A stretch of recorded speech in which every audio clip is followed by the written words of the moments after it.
Hello everyone, welcome to Defense Studies. So this is the third lecture of your agriculture series. CAPF exam में जितने भी agriculture से आपके question बन सकते हैं पेपर 2 में वो हम इस सीरीज़ में आपके कवर करेंगे. सो थर्ड सीरीज़ किसके है आपके, जो थर्ड लेक्चर होगा इस सीरीज़ का वो है एग्रीकल्चर इनपुट्स के बारे में. अगर हम प्रीवियस ट्रेंड देखें तो एग्रीकल्चर से कौन कौन से क्वेश्चन आए हैं. Sustainable farming is the need of the hour, ये ऑलरेडी हमने कवर कर लिया है. And farm waiver is populistic and myopic, strategy change needed, जो कि हम इस पर्टिकुलर लेक्चर में लेक्चर 3 में हम डिस्कस करेंगे क्यों फार्म वेवर एग्रीकल्चर क्रेडिट की क्यों ज़रूरत होती है फार्मर्स को. उसके बाद फार्मर सुसाइड, ये क्वेश्चन पूछा था 2016 में, और 2014 में पूछा था impact of climate change on agriculture. So कौन कौन सी जो एग्रीकल्चर इनपुट्स हैं वो अफेक्ट होती हैं ड्यू टू क्लाइमेट चेंज, ये भी हम इस लेक्चर में देखेंगे. तो चलिए एग्रीकल्चर इनपुट्स जैसे कि हमने पहले भी डिस्कस किया है, this are the 10 important inputs, जैसे लेबर, लैंड, सीड्स, फर्टिलाइजर्स. इस लेक्चर में बात करेंगे fertilisers, pesticide, organic farming, water.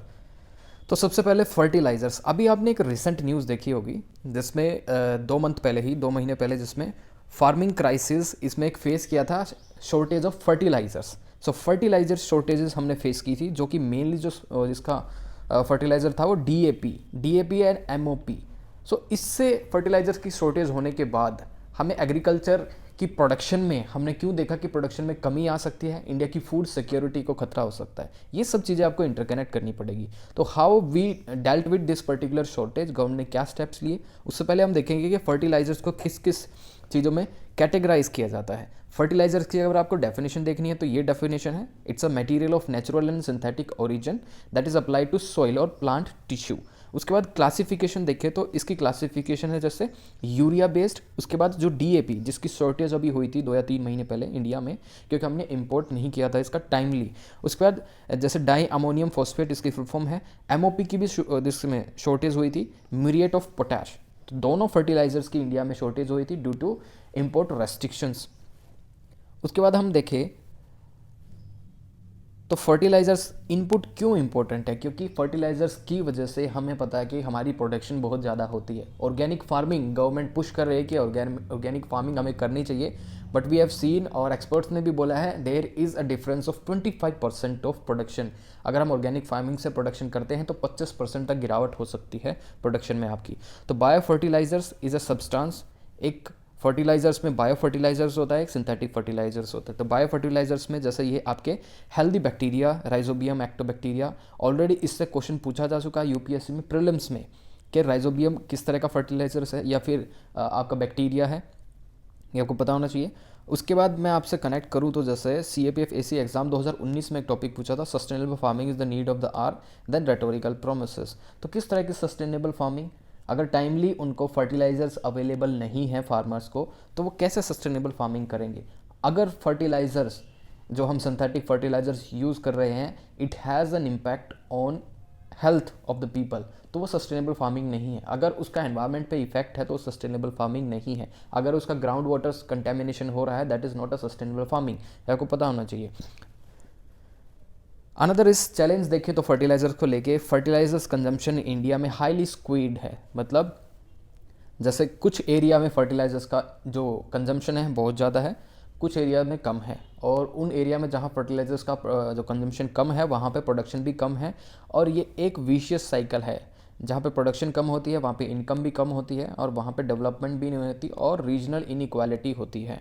और जिस एरिया में सबसे ज़्यादा फर्टिलाइजर्स का कंजम्पशन हो रहा है वहाँ पे हमने देखा है लोगों की हेल्थ पे ज़्यादा इफेक्ट हो रहा है. पंजाब और हरियाणा में देखें तो पंजाब में एक ट्रेन भी चलती है कैंसर एक्सप्रेस के नाम से.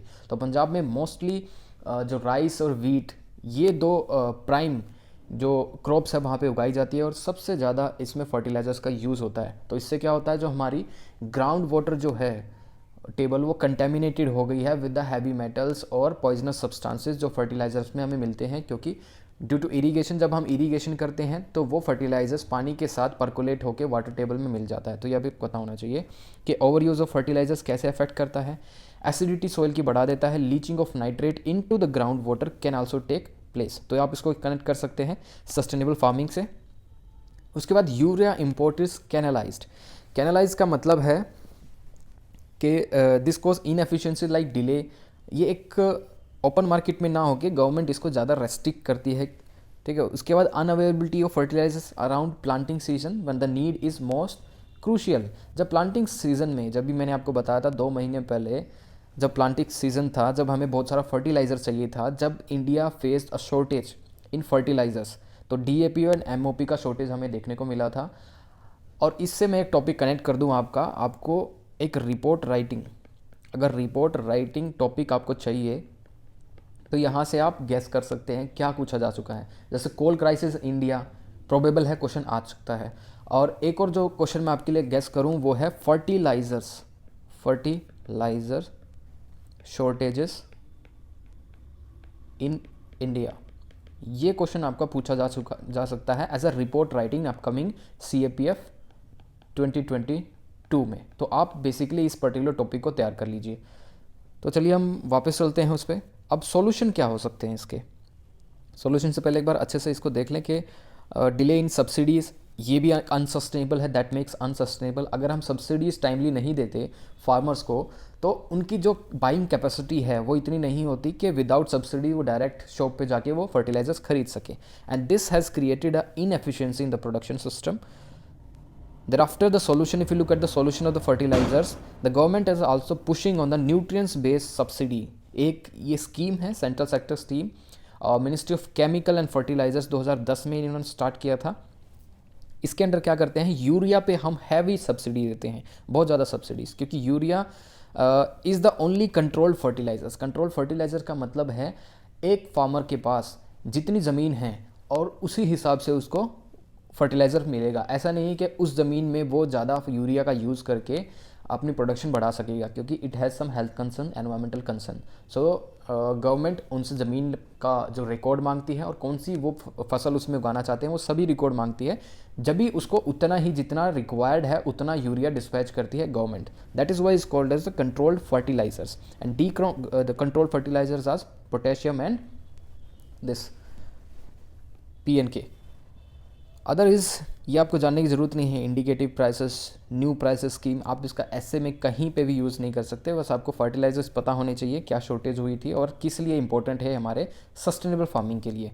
उसके बाद हम देखें तो फर्टिलाइजर्स जैसे बहुत इंपॉर्टेंट है नीम कोटेड यूरिया। ये एक सस्टेनेबल प्रैक्टिस को एनकरेज करता है नीम कोटेड यूरिया, क्योंकि एक जो यूरिया पे सिर्फ नीम की कोटिंग कर देते हैं हम, तो नीम की कोटिंग करने से क्या होता है, जैसे स्लो डाउन कर देता है उसकी जो डिसोल्यूशन ऑफ यूरिया। अगर आप यूरिया में पानी मिलाएंगे और वो नीम कोटेड नहीं है तो वो जल्दी से जल्दी डिज़ोल्व हो जाएगा। डिज़ोल्व होने के बाद वो जैसे रेनफॉल होगी या फिर खेतों से बाहर चला जाएगा और प्लांट को वो लंबे टाइम तक नहीं मिल पाएगा। अगर उस पर नीम की कोटिंग होगी यूरिया पे, तो हमने देखा है कि उसका जो डिसोल्यूशन है पानी में वो लेट हो जाता है, तो वो जो यूरिया है काफ़ी लंबे समय तक उस पर्टिकुलर क्रॉप में पड़ा रहता है, जिससे जब टाइम होती है, जैसे जैसे पौधा बड़ा होता है तो वो फर्टिलाइजर से एब्जॉर्ब करता रहता है उस पर्टिकुलर रिक्वायरमेंट को, जो भी उसको रिक्वायरमेंट है। तो इस तरह से तो दो चीज़ें इससे बढ़ गई, एक तो एफिशिएंसी इसमें बढ़ गई, दूसरी चीज़ इम्प्रूव यील्ड ऑफ प्रोड्यूस, तीसरा it reduces the paste attack because Neem is a pesticide. सबको पता है कि नीम एज अ पेस्टिसाइड भी हम यूज़ कर सकते हैं। दूसरा, diversion of heavy subsidise urea to non agricultural purposes. जो एग्रीकल्चरल पर्पसेस के लिए ही सिर्फ नीम कोटेड यूरिया को यूज़ किया जाएगा, अदरवाइज जो यूरिया जो का यूज़ है वो काफ़ी दूसरी चीज़ों में भी होता है। ठीक है, उसके बाद है it will help generate employment. अगर हम नीम कोटेड यूरिया का इस्तेमाल करेंगे तो it will also increase employment in that particular area जहाँ पे उसकी प्रोडक्शन हो रही है। तीसरा है सॉइल हेल्थ कार्ड। सबको पता है सॉइल हेल्थ कार्ड क्या है, क्योंकि उसमें हम एक सैंपल लेते हैं सॉइल का एंड वी आइडेंटिफाई किस चीज़ों में ये पर्टिकुलर सॉइल डेफिशिएंट है। अगर उसमें फॉस्फोरस की या फिर पोटासियम की या फिर यूरिया की या फिर नाइट्रेट की जिसकी भी कमी है, उस हिसाब से हम उस सॉइल को ट्रीट करते हैं। या फिर जिप्सम कम है उस सॉइल में, ये नहीं कि आप directly without testing your soil you are adding this fertilisers, उसमें आप ऐड कर रहे हैं तो वो आपके लिए प्रॉब्लमेटिक ही होगा over the longer period of time. तो आपको first of all you have to test your soil. Solution side में वो बात कर सकते हैं हम डायरेक्ट बेनिफिट ट्रांसफ़र की, जैसे जिसको फर्टिलाइजर चाहिए अगर उसको डीबीटी या फिर सब्सिडी अच्छे से मिल जाए he can purchase from that shop. उसके बाद डीकैनलाइजेशन ऑफ यूरिया करना पड़ेगा। We need to provide greater freedom and flexibility to the import decision of urea depending upon the demand. Import restriction ज़्यादा नहीं लगाने चाहिए हमें, ये एक सॉल्यूशन है इस तरह से, but it has its own repercussion. Government भी पागल नहीं है, उन्होंने कुछ ना कुछ सोच के ही इस पर इम्पोर्ट बैन लगाया होगा कुछ चीज़ों पे। और गैस पुलिंग कर सकते हैं हम। उसके बाद ये आपको जैसे market based price regime for urea sector and extensive supply chain, और ये सबसे इंपॉर्टेंट है, digitalization of land record should be done to ensure timely reach of subsidies to the farmers. Farmer को जब भी सब्सिडी चाहिए होती है तो उनको कुछ दिखाना पड़ता है अपना लैंड रिकॉर्ड के वी हैव दिस लैंड, और इसके लिए हमें ये फर्टिलाइज़र चाहिए, जब भी उनको सब्सिडी मिलेगी। तीसरी चीज़ है कि इंटीग्रेटेड अप्रोच, एनवायरमेंटल कंसर्न भी हमें दिमाग में रखना चाहिए वाइल यूजिंग द फर्टिलाइज़र्स, और इनऑर्गेनिक फर्टिलाइज़र्स हम यूज़ कर सकते हैं। तीसरा है पेस्टिसाइड। अब पेस्टिसाइड और फर्टिलाइजर्स में आपको डिफरेंस पता चल गया। अब पेस्टिसाइड किस तरह से एक बोन है और बेन है। बोन इसलिए है क्योंकि ये जो वीड्स हैं या फिर इंसेक्ट्स हैं हमारी, और जो पेस्ट हैं हमारी क्रॉप में लगते हैं, उनको ख़त्म कर देता है, ठीक है। उसके बाद ये बेन कैसे है ये आपको समझना होगा।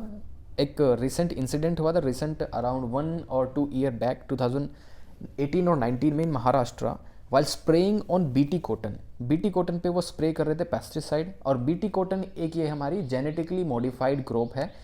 जेनेटिकली मॉडिफाइड क्रॉप होने के कारण से जो इनकी हाइट होती है कॉटन के प्लांट की, वो नॉर्मल प्लांट से बहुत ज़्यादा हो गई है। लोगों के सिर के ऊपर तक ये प्लांट है, ये पौधे हैं, इनकी हाइट जा रही थी। तो लोगों को जब फार्मर्स को स्प्रे करना था तो वो हवा में स्प्रे कर रहे थे।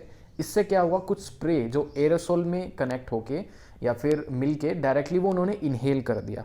इनहेल करने से उनकी सडनली वहीं पे डेथ हो गई। इस केसेस में हमने देखा है कि टिल नाउ महाराष्ट्र में मोर देन, अगर 4 साल की बात करें तो 272 जाने जा चुकी हैं due to pesticide poisoning, Maharashtra में मेनली। और थ्रू आउट इंडिया बात करूँ तो this number can go up to 1000, around 5000 farmers death due to pesticide spray. तो ये आपको पता होना चाहिए। दोबारा से हम अपने इस पे चलते हैं, पेस्टिसाइड्स पे। अगर इंडिया की पोजीशन हम देखें पेस्टिसाइड्स में, कंजम्पशन में 4th लार्जेस्ट प्रोड्यूसर है इंडिया पेस्टिसाइड्स का, ये आपको पता होना चाहिए। उसके बाद जैसे bio pesticides are not hazardous to human health, तो हम स्विच कर सकते हैं। जैसे हमने बायो फर्टिलाइजर्स का यूज़ किया, ऐसे हम बायो पेस्टिसाइड्स का भी यूज़ कर सकते हैं। उसके बाद वीड्स जो हमारी क्रॉप में लगते हैं या फिर प्रोडक्शन में होते हैं, और वीड मैनेजमेंट का हम यूज़ कर सकते हैं। कैसे, वीडीसाइड्स का यूज़ करके या फिर ग्लाइकोफोसेट का यूज़ करके। तीसरा कि जैसे हम अच्छे वेयर हाउसेज़ का यूज़ कर सकते हैं, उसमें एयर का अच्छे से जो है वेंटिलेशन होना चाहिए, डिगिंग, पुलिंग, डीस्किलिंग, प्लगिंग, मूविंग, इस तरह से हम क्या कर सकते हैं, वीड कंट्रोल कर सकते हैं। अब चैलेंजेस क्या है, चैलेंजेस हम देखिए तो एनसीआरबी रिपोर्ट ने बताया है कि 7365 cases of pesticide poisoning, out of which 5915 died. इतने केसेस है पॉइजनिंग के, इतने मर गए हैं। तो आपको पता होना चाहिए कि क्या प्रेजेंट सिचुएशन है, इससे कितनी ज़्यादा जाने जा रही हैं, कितना इम्पोर्टेंट ये इशू है हमारे लिए, अगर एग्रीकल्चर में ये किस तरह का क्राइसिस है, ये सभी चीज़ें आपको पता होनी चाहिए। उसके बाद while agriculture is a state subject, सबको पता है, only state can make law on agriculture. But government, central government ने 3 फॉर्म लॉ लेके आई थी। तो वो फार्म लॉ एग्रीकल्चर में जो ट्रेडिंग होती है, ऑन द ट्रेड पे उन्होंने बनाया था। So trade is a central subject. तो ठीक है, तो स्टेट सब्जेक्ट है एग्रीकल्चर, तो स्टेट्स को ज़्यादा ध्यान देना पड़ेगा। उसके बाद हम देखें जैसे बहुत सारी चीज़ें हैं, black marketing, rampant illegal uses of banned pesticides. काफ़ी पेस्टिसाइड्स जो हैं वो बैंड हैं, still farmers are using that क्योंकि वो इफ़ेक्टिव हैं। उस वजह से, इफ़ेक्टिव होने की वजह से फार्मर्स उसको यूज़ कर रहे हैं, लेकिन उनको पता नहीं इसका रेपरकशन क्या है, हेल्थ पे क्या इफेक्ट पड़ेगा। वो पेस्टिसाइड्स उन पे फसलों पे छिड़क देते हैं। जैसे आप कॉलीफ्लावर का एग्जांपल लीजिए या फिर लेडी फिंगर, जब उस पर स्प्रे करते हैं आप, तो काफ़ी जो पेस्टिसाइड है उसके अंदर धंस जाते हैं। तो वो ईजिली वॉश करने पर भी नहीं निकलते वो पेस्टिसाइड्स, तो इससे कैंसर जैसी सिचुएशन भी पैदा होती है। Okay, the death of last year on the mid, Maharashtra की जो कंडीशन है इसमें दिखाई गई है। उसके बाद सॉल्यूशन क्या कर सकते हैं हम पेस्टिसाइड्स का, कैपेसिटी बिल्डिंग कर सकते हैं। जितना उनको रिक्वायरमेंट है उतना ही यूज़ कीजिए। जुडिशियल यूज़ ऑफ पेस्टिसाइड्स, उनकी ट्रेनिंग कर सकते हैं हम काफ़ी फार्मर्स की इकट्ठा करके। और minimal use of pesticide should be done. ये सभी जब ही हो सकता है जब वहाँ पे उनको अवेयरनेस ड्राइव के अंडर लेके आएंगे, उनको अवेयर करेंगे कि ये पर्टिकुलर चीज़ कितनी डेडली हो सकती है। उसके बाद एक कमेटी की रिकमेंडेशन है, अनुपम वर्मा कमेटी रिकमेंडेशन। उन्होंने कहा है कि chemical pesticide should be phased out मतलब धीरे धीरे इसको कम करना चाहिए। उसके बाद जैसे फेस्ड आउट, एक और जो ये जो टर्म है अभी COP26 में भी यूज़ की थी इंडिया ने, कि coal should not be stopped using immediately, coal should be phased out, कि धीरे धीरे इसको फेस्ड आउट करना चाहिए। तो ये वर्ड वहाँ पर भी यूज़ हुआ था। अब we should adopt integrated pest management approach. Integrated pest management approach का मतलब है हमें biological, cultural and chemical practices to control, सभी जगह से, बायोलॉजिकल भी, कल्चरल भी, सभी जगह से हमें इंटीग्रेटेड वे में पेस्ट का कंट्रोल करना चाहिए। अब आती है ऑर्गेनिक फार्मिंग। ये बहुत इंपॉर्टेंट कॉन्सेप्ट है। ऑर्गेनिक फार्मिंग का मतलब है without using this synthetic fertilisers या फिर पेस्टिसाइड्स, हम ऑर्गेनिक वे में ही, जैसे cultivating plant and rearing animal in a natural way में कैसे कर सकते हैं। तो इससे इकोलॉजी का बैलेंस भी मेंटेन रहेगा और काफ़ी जो हेल्थ इश्यूज़ हैं वो भी कम हो सकेंगे। सबसे पहली स्टेट जो बनी थी वो थी सिक्किम थी, जिसने फुल्ली इंप्लीमेंट किया था ऑर्गेनिक फार्मिंग फुल अपनी स्टेट में। 2015 में ये हुआ था। उसके बाद स्टेटस क्या है इंडिया में ऑर्गेनिक फार्मिंग का, देखिए तो कितना एरिया ऑर्गेनिक फार्मिंग के अंडर आता है। वो है 2.78 million hectare of farmland was under organic cultivation 2020 तक। ये है जो कि हमारा 2% का है सिर्फ। अगर इसमें हम देखें तो 140.1 मिलियन हेक्टेयर जो टोटल कंट्री जो अंडर जो नेट सोन एरिया है उसका 2% of that area is only under organic farming. Madhya Pradesh जो है हमारा ये टॉप करता है क्योंकि इसमें सबसे ज़्यादा 0.76 million hectare of area under organic farming. तो ये आपको पता होना चाहिए क्यों मध्य प्रदेश में ऑर्गेनिक फार्मिंग की जाती है, क्योंकि वहाँ पे इरिगेशन की बहुत ज़्यादा मेजर प्रॉब्लम है। अगर आपको फर्टिलाइज़र्स यूज़ करना है, यूरिया यूज़ करना है, तो वहाँ पे आपको एश्योर्ड इरिगेशन चाहिए या फिर टाइमली मॉनसून चाहिए, जो कि मध्य प्रदेश में नहीं है। इसलिए वो क्या कर रहे हैं, यूज़ ऑर्गेनिक फार्मिंग, इसीलिए ऑर्गेनिक फार्म कर रहे हैं। या मध्य प्रदेश को कोई शौक नहीं चढ़ा है कि वो ऑर्गेनिक फार्मिंग करे। तो जब भी अगर आप without assured irrigation facilities urea डाल देंगे कहीं पे, वहाँ पे बहुत ज़्यादा वाटर की रिक्वायरमेंट होती है और आपकी क्रॉप भी डैमेज हो सकती है। तो इसलिए मध्य प्रदेश में सबसे ज़्यादा ऑर्गेनिक फार्मिंग यूज़ करते हैं, बिकॉज वहाँ की क्लाइमेटिक कंडीशन ऐसी है। Even though India is very small area under organic farming, it ranks first in terms of number of organic farmers. सबसे ज़्यादा ऑर्गेनिक फार्मर्स इंडिया में हैं। उसके बाद बेनिफिट क्या है, सॉइल हेल्थ अच्छी रहती है, ग्राउंड वाटर जो है हमारा कंटेमिनेटेड नहीं होता, फार्मर्स की इनकम ज़्यादा हो जाती है, ऐसा बोलते हैं, क्योंकि इसमें इनपुट कॉस्ट भी तो कम हो रही है। आप फर्टिलाइजर्स यूज़ नहीं कर रहे, फर्टिलाइजर फ्री में नहीं आता, ऑल्दो इट इज़ सब्सिडाइज, तो इनपुट कॉस्ट आपकी कम हो रही है, तो इससे आपकी इनकम भी बढ़ रही है, बट प्रोडक्शन आपकी 25% कम हो रही है। तो ये भी। उसके बाद मैनेज फिस्कल डेफिसिट, गवर्नमेंट को सब्सिडी पे ज़्यादा खर्च नहीं करना पड़ेगा अगर farmers move on to organic farming. उसके बाद चैलेंजेस देखें तो ऑर्गेनिक फार्मिंग में high food cost for consumers. Organic farming के लिए हमने देखा है जितनी भी इसकी मार्केटिंग हो रही है, जो भी ऑर्गेनिक फार्मिंग के प्रोडक्ट हैं उसको हाई प्राइसेस पे बेचा जा रहा है, because it's a time taking process. Production कम होती है तो फार्मर क्या करता है, प्रोडक्शन कम होने के कारण प्राइसेस इंक्रीज़ कर देता है, क्योंकि उसको इनकम भी तो अपनी चाहिए। इनकम श्योरिटी के लिए उसने फूड प्रोडक्ट्स की जो कॉस्ट है वो बढ़ा दी। उसके बाद यील्ड कम हो रही है। उसके बाद इट रिक्वायर्स रिक्विजिट स्किल, काफ़ी स्किल चाहिए, इसको बहुत ज़्यादा मैनेजमेंट करने की ज़रूरत होती है ऑर्गेनिक फार्मिंग की, timely. Good quality organic manure is also not available, सभी जगह पे आपको काऊ डंग या फिर इस तरह से नहीं मिलता। जीरो बजट नेचुरल फार्मिंग, आप देखें तो जैसे इनका इन्वेंशन किसने किया था, this practice was developed by Subhash Palekar. ये बहुत इको फ्रेंडली मैनर में है जीरो बजट नेशनल फार्मिंग, और we will do a detail video on this in our factology series. और परंपरागत कृषि विकास योजना, ये एग्रीकल्चर मिनिस्ट्री ने अभी रिसेंटली चालू की है, जिसके अंदर सॉइल हेल्थ मैनेजमेंट एक मेजर प्रोडक्ट है national mission on sustainable agriculture के अंडर। तो sustainable agriculture is the need of the earth and rhetorical promises, यहाँ पे भी आप ऑर्गेनिक फार्मिंग को डाल सकते हैं। ऑलरेडी जो गवर्नमेंट ने एक national mission on agriculture on sustainable agriculture चला रखा है, उसमें आपको ये बहुत इंपॉर्टेंटली ये चीज़ें पढ़नी चाहिए। उसके बाद वाटर, दूसरा इनपुट आता है हमारा water. Y water is important, क्योंकि पानी के बिना कुछ हो ही नहीं सकता कोई एग्रीकल्चर। हाइड्रोफोनिक्स आपने सुना होगा, एक मेथड है, क्रॉपिंग मेथड, जिसमें हम सोइल का यूज़ नहीं कर सकते, सिर्फ वाटर का यूज़ करके हम कल्टीवेशन करते हैं। तो ये भी एक इंपॉर्टेंट टेक्निक है जिसमें वाटर रहता है। तो हम सोइल को तो रीड ऑफ कर सकते हैं कुछ हद तक, टू सम एक्सटेंट, बट हम जो वाटर एज अ इनपुट है वो हमें चाहिए ही चाहिए for agriculture. It's a critical input for agriculture production. और हमारा वाटर आता कहाँ है, दो चीज़ें हैं सिर्फ, एक तो है हमारा रिवर्स से, दूसरा है हमारा ग्राउंड वाटर, तीसरा है हमारा रेनफॉल। इसके अलावा वाटर कहीं से अवेलेबल नहीं होता, ये आपको पता होना चाहिए। तो हर एक एरिया में अलग अलग तरीका है वाटर की अवेलेबिलिटी का। नॉर्थ इंडिया में देखें तो वहाँ पे एश्योर्ड इरिगेशन फैसिलिटीज़ है थ्रू कैनाल या फिर ट्यूबवेल इरिगेशन।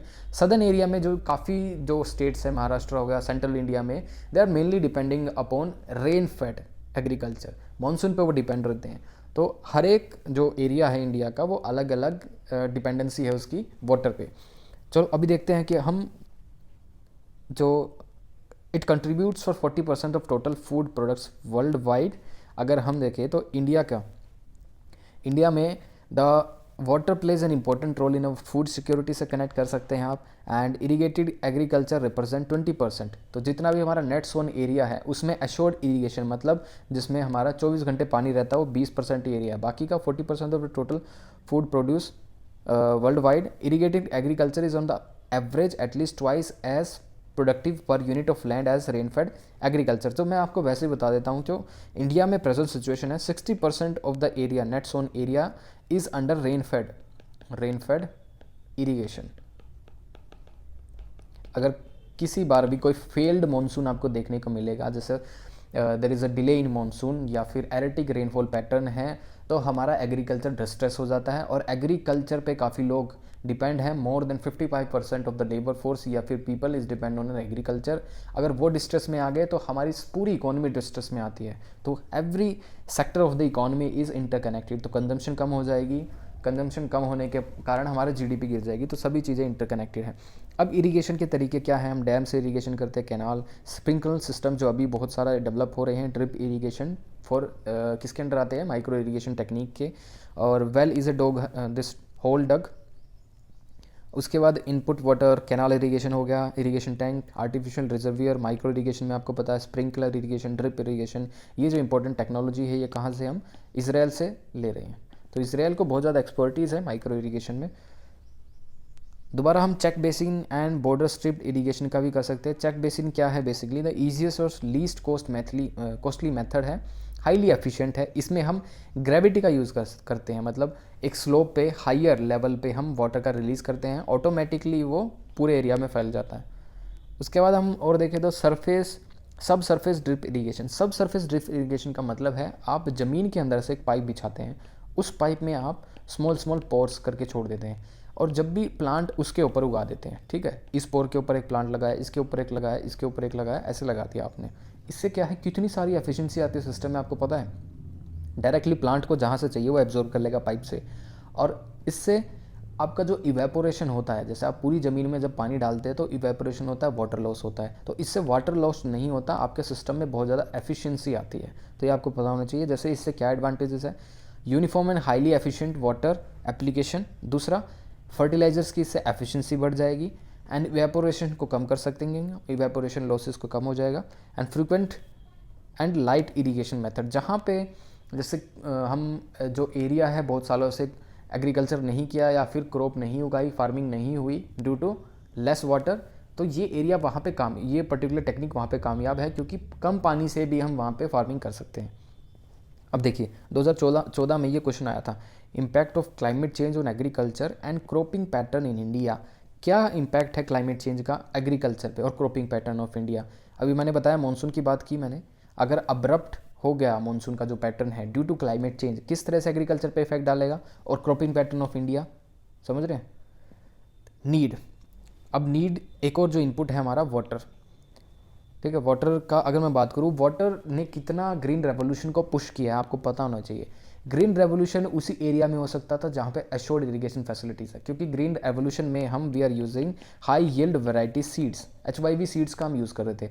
HYV सीड्स को यूज़ करने के लिए आपको यूरिया देना पड़ेगा और फर्टिलाइजर्स देने पड़ेंगे। फर्टिलाइजर्स के लिए आपको एश्योर्ड वो चाहिए इरीगेशन, पानी का कंजम्पशन बढ़ जाता है, तो ये उस एरिया में नहीं कर सकते थे जहाँ पे पानी नहीं है। तो मोस्टली किस स्टेट्स में हुआ? पंजाब, हरियाणा और यूपी में हुआ। और वहाँ पे होने के कारण फार्मर्स की इनकम बढ़ गई, वहाँ के फार्मर्स प्रोस्परस हुए। वहाँ के जो फार्मर्स प्रोस्परस होने के कारण वहाँ के फार्मर्स आज ज़्यादा मैकेनाइज चीज़ों का यूज़ करते हैं। तो mechanisation of farming mostly found in northern states. Southern states में इतनी मैकेनाइजेशन नहीं है, still they are doing farming in a very conventional way. तो ये एक तरीका है, आपको समझ आना चाहिए कि जहाँ पे डेवलपमेंट होती है तो वहाँ पे उनके लाइफस्टाइल या फिर मैकेनाइजेशन में किस तरह से चेंजेस आता है। अगेन अगर हम देखें तो चैलेंजेस क्या हैं वाटर में, देर आर सर्टेन चैलेंजेस, जैसे मैंने आपको ऑलरेडी बता चुका हूँ। जैसे डिलेज होता है हमारा मानसून में। दूसरा, इरिगेशन जो है हमारा स्टेट सब्जेक्ट है। स्टेट सब्जेक्ट होने के कारण हम जो स्टेट्स में जो वाटर बॉडीज़ हैं उस पर सेंट्रल गवर्नमेंट लॉ नहीं बना सकती, वो स्टेट को ही देखना होता है। लेकिन हमने बहुत से डिस्प्यूट्स देखे हैं दो स्टेट्स के बीच में, जैसे inter state water dispute between Punjab and Haryana Sutlej Yamuna link को लेकर, दूसरा कर्नाटका एंड तमिलनाडु के बीच कावेरी वाटर को लेकर डिस्प्यूट है। तो ये डिस्प्यूट रहता है हमेशा स्टेट्स के बीच, क्योंकि ये इंटर वाटर स्टेट डिस्प्यूट है, तो इसमें सेंटर भी इंटरफियर कर सकता है। और under article 263 we can establish inter state dispute resolution committee करके वो हम एस्टेब्लिश कर सकते हैं, जिससे सोल्व कर सकते हैं। तो वाटर कितना इम्पोर्टेंट एक इनपुट है एग्रीकल्चर में, अगर वाटर नहीं है तो कुछ भी नहीं है। तो रीजनल डिस्पैरिटीज़ इट क्रिएट अगर वाटर नहीं है तो, एंड ह्यूज रीजनल डिस्पैरिटी का मैंने आपको दिया था एक अभी उदाहरण दिया था कि नॉर्दर्न स्टेट्स क्यों प्रोस्परस और सदर्न स्टेट्स क्यों इसमें एग्रीकल्चर में बेटर नहीं कर रहे, still they are using conventional technologies. Huge investment is required for harnessing the water. अगर आप किसी एरिया में पानी पहुंचाना चाहते हैं तो आपको कैनाल बिल्डअप करनी पड़ेगी। और जैसे हम एक प्रोजेक्ट लेके चल रहे हैं केन बेतवा लिंक प्रोजेक्ट, जिसमें हम वो रिवर जोड़ रहे हैं यूपी से और मध्य प्रदेश के बीच, ठीक है। यूपी और मध्य प्रदेश के बीच एक लिंक है जो काफ़ी एरिया जो वहाँ पे है एग्रीकल्चर पोटेंशियल रखता है, काफ़ी उसमें क्रॉप भी कर सकते हैं, फार्मिंग भी कर सकते हैं, but due to less availability of water वहाँ पे फार्मिंग पॉसिबल नहीं है। बट हमने केन बेतवा लिंक से वहाँ पे एश्योर्ड इरिगेशन फैसिलिटीज़ का क्या कर दिया है, एक अवेलेबिलिटी लाए हैं वहाँ पे। तो वहाँ पे जो लोगों में जो हमने देखा है जो माइग्रेट करते थे वहाँ से लोग फॉर द एम्प्लॉयमेंट अपॉर्चुनिटीज़, वो डिस्ट्रेस माइग्रेशन को कम कर सकेंगे, उस एरिया में फार्मिंग हो सकेगी, एम्प्लॉयमेंट जनरेशन हो सकेगी और उस एरिया में मैकेनाइजेशन भी होगा। तो ये रिपल इफेक्ट वहाँ पे आप दे सकते हैं। दूसरा ओवर एक्सप्लोइटेशन होता है वाटर का, जिससे वाटर टेबल आपकी कम होती है। तो सॉल्यूशन साइड और देखें तो हम सॉल्यूशन साइड में क्या कर सकते हैं, कैनाल इरिगेशन कर सकते हैं, इस तरह से इंफ्रास्ट्रक्चर डेवलप कर सकते हैं। दूसरा माइक्रो इरिगेशन टेक्निक यूज़ कर सकते हैं। तीसरा प्राइस अगर हम रख दें वाटर यूसेज का, जैसे अभी तो हम सब्सिडाइज वे में फार्मर्स को प्रोवाइड करते हैं, एनर्जी सब्सिडी हम प्रोवाइड कर रहे हैं। एनर्जी सब्सिडी प्रोवाइड करने से दिन रात ट्यूबवेल चलता है खेतों में, उस ट्यूबवेल चलने से जो वाटर टेबल है हमारी बिल्कुल नीचे जा चुकी है। तो हमें एनर्जी सब्सिडी कम करनी चाहिए और उनको कुछ इंसेंटिव देना चाहिए फार्मर्स को कि अगर आप कम से कम पानी यूज़ करेंगे जितना रिक्वायर्ड है तो हम आपको उसकी सब्सिडी देंगे, ना कि ये सब्सिडी देंगे आप ज़्यादा एक्सट्रैक्ट कीजिए। और एक गवर्नमेंट की स्कीम है प्रधानमंत्री कृषि सिंचाई योजना, नेशनल मिशन है, इसके अंदर ये इसके ऑब्जेक्टिव्स हैं। उसके बाद देखें तो हम प्रधानमंत्री जैसे कुसुम योजना बहुत ही इंपॉर्टेंट योजना है। जैसे एश्योर्ड इरिगेशन फैसिलिटी जब भी आपको कहीं चाहिए तो वहाँ पे आप ट्यूबवेल, अगर आपको ट्यूबवेल से एक्सट्रैक्ट करना है कहीं से पानी, तो या तो आपको डीजल इंजन चाहिए या फिर आपको इलेक्ट्रिसिटी चाहिए। अगर वहाँ पे आपको कोई भी चीज़ अवेलेबल नहीं है, डीजल भी नहीं है और इलेक्ट्रिसिटी लाइन भी नहीं है, तो वहाँ पे आप सोलर पैनल का यूज़ कर सकते हैं। तो ministry of new and renewable energy ने ये पर्टिकुलर स्कीम चालू की है, जिसके अंदर डिसेंट्रलाइज वे से सोलर पावर कैपेसिटी के हम सोलर पंप वहाँ पे इंस्टॉल करेंगे। दूसरी जो इंपॉर्टेंट स्कीम है वो अटल भूजल योजना मिनिस्ट्री ऑफ जल शक्ति ने चलाई है, सेंट्रल स्कीम है। इसमें सिर्फ 7 स्टेट टिल नाउ फेज़ 1 में 7 स्टेट, आपका पेपर 1 में पूछा जा सकता है कि कितनी स्टेट इसके अंडर आती हैं भूजल के। 7 states are covered under the scheme, Gujarat, Haryana, Karnataka, Madhya Pradesh, Maharashtra, Rajasthan. Paper 2 में नहीं यूज़ कर सकते कहीं भी, लेकिन आप अटल भूजल योजना एज अ स्कीम यूज़ कर सकते हैं। नमामि गंगे प्रोजेक्ट यूज़ कर सकते हैं। क्या इसके ऑब्जेक्टिव है abatement of pollution, Ganga side जितने भी पॉल्यूशन हो रहे हैं उसको कम करना। दूसरा गंगा की रेजुवनेशन पे काम करना। और सॉल्यूशन देखें तो जल शक्ति अभियान, ये एक कैंपेन है जिसके अंडर हम we are promoting the water conservation techniques, ministry of Jal Shakti ने किया है। उसके बाद एक और मिशन है जल जीवन मिशन, इसमें हम क्या कर रहे हैं, एंश्योर्ड पाइप वाटर सप्लाई। आप इसमें कंफ्यूज नहीं होएगा, आपको ये पता होना चाहिए कौन सा मिशन के क्या ऑब्जेक्टिव हैं, पेपर 1 में पूछा जा सकता है। उसके बाद ensured pipe water supply to all rural household by 2024। उसके बाद rain harvesting, ground water recharge using household wastage, ये सभी किसके अंडर आते हैं, हमारे national rural drinking water programme को हमने सब्स्यूम कर दिया है किसके अंडर, जल जीवन मिशन। तो ये ऑब्जेक्टिव जो इसके पहले होते थे अब जल जीवन मिशन के अंडर आ गए हैं। नेक्स्ट देखें फार्म मैकेनाइजेशन, मैंने आपको बोला था फार्म मैकेनाइजेशन के लिए आपको क्या चाहिए और क्यों करते हैं। फार्म मैकेनाइजेशन करने से आपकी क्रॉप इंटेंसिटी बढ़ जाती है, आपकी लेबर कॉस्ट घट जाती है, आपकी प्रोडक्शन बढ़ जाती है। और प्रोडक्शन बढ़ जाती है तो आपका जो प्रोडक्ट है या फिर आपकी एफिशिएंसी जो बढ़ने के कारण आपका प्रोडक्ट कॉम्पिटिटिव हो जाता है, बहुत ज़्यादा कॉम्पिटिटिव हो जाता है, इनपुट कॉस्ट कम हो जाती है, आप इसको एक्सपोर्ट भी कर सकते हैं, आपका एक्सपोर्ट पोटेंशियल बढ़ जाता है। लेकिन फार्म मैकेनाइजेशन करने में क्या क्या दिक्कतें आ रही हैं, क्योंकि एट प्रेजेंट हमने देखा है तो 40 to 45% of the Indian agriculture is only mechanised, इतना ही मैकेनाइज हो पाया है। लेकिन जो डेवलप्ड कंट्रीज है, यूएसए की बात करें 95, और जो चाइना है हमारी तरह डेवलपिंग कंट्रीज़ है 57%, वहाँ पे मैकेनाइजेशन हो सकी। चैलेंजेस क्या हैं? मेजर चैलेंजेस हैं, जब भी आपको इतनी बड़ी मशीनरी यूज़ करनी होती है तो आपको बड़े लैंड चाहिए। लेकिन इंडिया में क्या है मैंने फर्स्ट डे बताया था आपको, what is the characteristics of Indian agriculture, feature क्या है इंडियन एग्रीकल्चर के। इंडियन एग्रीकल्चर में फ्रेगमेंटेशन हो रहा है लैंड का, बहुत ज़्यादा लैंड का फ्रेगमेंटेशन हो रहा है, स्मॉल लैंड होल्डिंग है। अब आप 1 किले के लिए एक ट्रैक्टर तो परचेज़ नहीं करेंगे, ठीक है, कुछ 1 हेक्टेयर के लिए आप ट्रैक्टर तो परचेज़ नहीं करेंगे। तो स्मॉल लैंड होल्डिंग होने के कारण हमारा मैकेनाइजेशन कम है, और मैकेनाइजेशन कम होने के कारण एफिशिएंसी नहीं आ रही, इनपुट कॉस्ट बढ़ रही है। उसके बाद रीजनल डिस्पैरिटी अगर हम देखें, रीजनल डिस्पैरिटी की मैंने बात की थी कि नॉर्दर्न स्टेट्स के जो फार्मर्स हैं दे आर मोर प्रॉस्परस, और सदर्न स्टेट्स में इतने प्रॉस्परस जो फार्मर्स हैं नहीं हैं, तो वो वहाँ पे मैकेनाइजेशन भी उस लेवल का नहीं हो रहा है। तो फाइनेंशियल रिसोर्सेज चाहिए मेनली हमें, जो फार्मर्स को अगर ये मैकेनाइजेशन करना है फार्मिंग का, तो उसके लिए एश्योर्ड दिस क्रेडिट फैसिलिटी चाहिए, गवर्नमेंट से काफ़ी कुछ सहायता चाहिए। जैसे अगर हम देखें, we have started the sub mission on agriculture marketing, इसमें क्या है 2014 में ये लॉन्च किया था। It was to promote inclusive growth of farm mechanisation to enhance productivity into crop residue management. Farming के लिए हमने एप्लीकेशन भी तैयार की है, जिसके अंदर the local farmers and citizen of different state across the country with custom hiring service of farm machinery bank, ये सब आपस में कॉन्टैक्ट कर सकेंगे, ठीक है। उसके बाद जो गवर्नमेंट ने 1 लाख करोड़ एग्रीकल्चर इंफ्रास्ट्रक्चर पे खर्च करने का वादा किया है। उसके बाद input agriculture finance, timely and adequate availability of finance is a prerequisite for growth, क्योंकि आपको क्रेडिट तो चाहिए ही चाहिएगा कोई भी काम करने से पहले। एग्रीकल्चर में मैंने आपको बता दिया कितनी सारी इनपुट्स हैं, सीड है, वाटर है, मशीनरी है, लेबर है, तो सबके लिए आपको पैसा तो चाहिए। अब मशीनरी के लिए आपको पैसा चाहिए। अब agriculture finance is essential component of agriculture, तो ये एक और इम्पोर्टेंट इनपुट है एग्रीकल्चर के लिए। एग्रीकल्चर फाइनेंस क्यों इंपॉर्टेंट है? क्योंकि सीड्स, फर्टिलाइजर, मशीनरी, इसके लिए पैसा चाहिए। पोस्ट हार्वेस्ट स्टोरेज, हमने हार्वेस्ट भी कर ली, राइस और वीट का हार्वेस्ट हो गया, अब उसको स्टोर कहाँ करें या फिर उसको मंडियों तक कैसे लेके जाएं, उसके लिए भी हमें क्या चाहिएगा, पैसा चाहिएगा। उसके बाद institutional credit prevent farmer from falling into clutches. अगर गवर्नमेंट फार्मर्स को प्रोवाइड करती है इंस्टीट्यूशनल क्रेडिट, तो वो मनी लेंडर के पास क्यों जाएंगे? क्योंकि मनी लेंडर हमेशा से हाई इंटरेस्ट रेट्स पे फार्मर्स को क्रेडिट देता है। तो हाई इंटरेस्ट होने के कारण फार्मर्स उसको पे नहीं कर पाता, then he will enter into डेब्ट ट्रैप। डेब्ट ट्रैप में घुसने के कारण जो मनी लेंडर है वो उसकी ज़मीन हड़प लेता है। तो ये एक क्या हो जाता है, लैंडलेस फार्मर्स हो जाते हैं। तो ये आपको सिचुएशन पता होनी चाहिए। अब ये भी जैसे हम देखें तो why farmers are not getting assured या फिर credit facilities from the government, क्योंकि उनके पास लैंड रिकॉर्ड्स नहीं है। लैंड रिकॉर्ड्स ना होने के कारण कोई भी एग्रीकल्चर को क्रेडिट नहीं देता। तो ये एक इम्पोर्टेंट चीज़ है। तो डिजिटलाइजेशन ऑफ लैंड रिकॉर्ड होने चाहिए, जब भी बैंक्स उनको क्या देते हैं, क्रेडिट।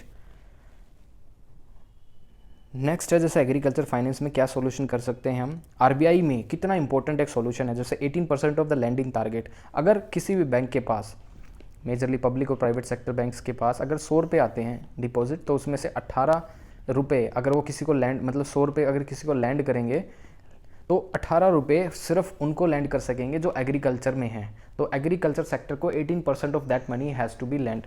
तो इतना इंपॉर्टेंट क्या है, ये प्रोविज़न है RBI priority sector lending. RBI ने इस पर्टिकुलर प्रोविजंस को बनाया है। उसके बाद nationalization of bank. Nationalization of bank होने के कारण अब एग्रीकल्चर सेक्टर को लोन मिल रहा है।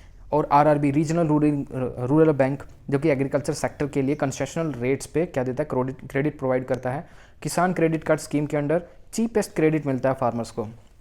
नाबार्ड क्या कर रहा है, डिस्बर्सल ऑफ एग्रीकल्चर क्रेडिट। उसके बाद joint liability group scheme was initiated by NABARD in 2016 to enhance credit flow to sharecroppers. उसके बाद फार्म लोन वेवर, ये भी हमारा फैक्टोलॉजी सीरीज में डिस्कस होगा। ऑलरेडी एक क्वेश्चन पूछा जा चुका है फार्म लोन वेवर पे 2018 में। Farm waiver is populistic and myopic, strategy change needed. तो एग्रीकल्चर फाइनेंस, इस पर्टिकुलर टॉपिक की आपको इंपॉर्टेंस पता चल गई होगी कि एग्रीकल्चर में कहाँ से क्वेश्चन आते हैं। वाटर से क्वेश्चन आ चुका है, क्योंकि इंटरलिंकिंग ऑफ रिवर पे क्वेश्चन आ चुका है तो वाटर कनेक्ट कर सकते हैं, और एग्रीकल्चर फाइनेंस पे क्वेश्चन आ चुका है जैसे farm loan waiver, agri insurance. And there are two main reason for the need of agriculture insurance, क्योंकि वेदर कंडीशन एक हमेशा हम दिमाग में रखते हैं। अगर हमारा इंश्योरेंस नहीं है किसी भी चीज़ का, हम गाड़ी तक का इंश्योरेंस कराते हैं, तो फार्मिंग में जब इतनी इन्वेस्टमेंट करते हैं हम, एक तो इमोशनल इंटेलिजेंस और इकोनॉमिकल उसमें इन्वेस्टमेंट करते हैं, फाइनेंशियल इन्वेस्टमेंट करते हैं, काफ़ी चीज़ों की इन्वेस्टमेंट होती है, तो we need a certain assurity. अगर वहाँ पे वेदर फेल हो गया, फिर मानसून डिले हो गया, तो इतना टोटल लॉस हम अकेले कैसे बियर करेंगे। तो गवर्नमेंट ने क्या किया है, तो we will provide some agriculture insurance for uncertain weather conditions और हाई प्राइस फ्लक्चुएशन। जैसे किसी क्रॉप की आपने प्रोडक्शन की, और प्रोडक्शन होने के बाद जब आपने उसने हार्वेस्ट किया उस पर्टिकुलर क्रॉप को, और आपने देखा मार्केट में जाके बहुत ही कम प्राइस आपको उसका मिल रहा है, तो आपकी उससे इनपुट जो थी, इनपुट कॉस्ट थी, उससे भी आपको कम उसमें क्या मिल रहा है, प्राइस। तो उसके लिए आप क्या कर सकेंगे, आप कुछ नहीं, आप गवर्नमेंट के पास ही जाना होगा कि वी नीड सम इंश्योरेंस या फिर safe guards for that. Agriculture insurance के सॉल्यूशन क्या है, प्रधानमंत्री फसल बीमा योजना बहुत इंपॉर्टेंट स्कीम है, और जिसके अंडर अगर आप खरीफ क्रॉप उगा रहे हैं तो 2% प्रीमियम भर के आपको पूरा इसका लाभ मिलेगा।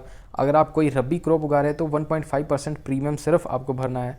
उसके बाद अगर आप कोई हॉर्टिकल्चर कमर्शियल क्रॉप उगा रहे हैं तो ओनली 5% ऑफ द इंश्योरेंस का प्रीमियम आपको भरना, बाकी गवर्नमेंट देखेगी। और चीज़ें टेक्नोलॉजी की हेल्प ले सकते हैं हम।